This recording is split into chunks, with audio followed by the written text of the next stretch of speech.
You are listening to Anger, Book 2 in the Realm series, written by C.R. Rice, narrated by Jade Kelly, published by Horsemen Publishing Incorporated, copyright C.R. Rice and 2020, all rights reserved.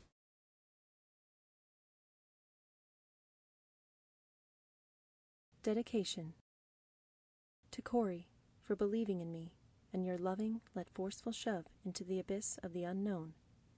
Thank you.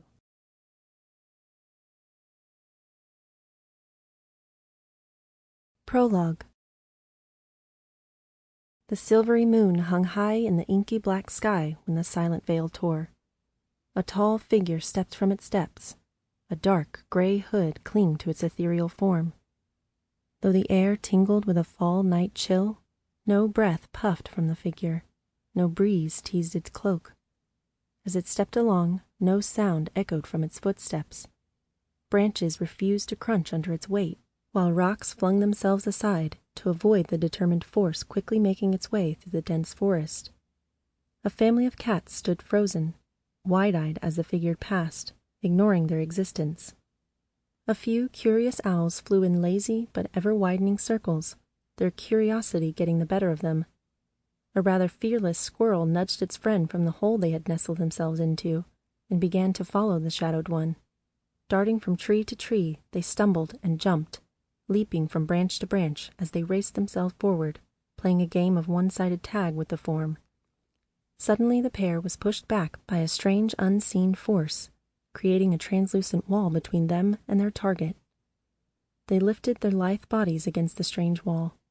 Bored with their adventures and concerned about the change of the game's rules, the squirrels turned back for the night, deciding to pursue safer activities. Satisfied that the curious tales were subdued, the dark figure pushed on, deeper into the thick, shadowed forest. Tonight was marked with great importance, and it couldn't be impeded by a curious squirrel or stumbled upon by a wandering, clueless camper. The hooded one stalked across the ground, twisting and turning, to avoid fallen branches and crumbling rocks, relentless in its pursuit of its final destination. Finally, it came to an abrupt stop, its flowing cloak suddenly billowing as if the wind had decided to comply. The figure scanned the small valley below. A quaint town laid sleepily below it, bathed in complete darkness. Events transpired in this place that were so dark, not even the moon's silvery light could pierce its curse. There were no singing birds or scurrying squirrels, no rabbits, or any living thing for that matter, dared step from the thick forest surrounding it. Smoke billowed from still-burning embers in the distance. The dense air had an acrid smell of ravaged dreams and lost hope. Decimated buildings crumbled and crashed in the distance, littering the once beautiful landscape. Like the final act to the apocalypse, hope had long since vanished, leaving only a portrait of despair. The figure stepped into the depths of a nearby shadow. Travel was easier when you weren't constricted to the rules of this world. Peeling from the shadows within the vacant town a moment later, it toured the forsaken streets. The figure skillfully strode, never daring to let its cloak graze the sullen ground, as the rising sun's first rays absorbed into the murky grayness of its cloth. Though the figure moved with grace and pride, any passerby would be blind to its distorted image. Not that anyone would, as this cursed place had long been empty, happily forgotten. Like a terrible act erased from history, its survivors were happy to live on without its mention or memories. As it moved, the figure's assumed head shifted side to side, taking in the cracked roads, the smoldering buildings, shattered windows, buckled roofs, and torn awnings.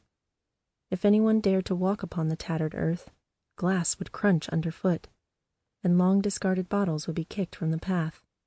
Yet the figure continued on, as if this littered landscape were normal. Smoke swirled purposefully into the morning air, blocking the rising sun from a promising new day. Not that the figure minded the gloom. It had a mission, and the brightness, or lack thereof, wouldn't make an impact.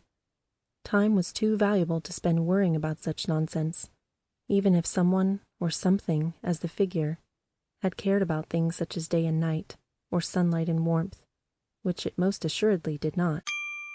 Sample complete. Ready to continue?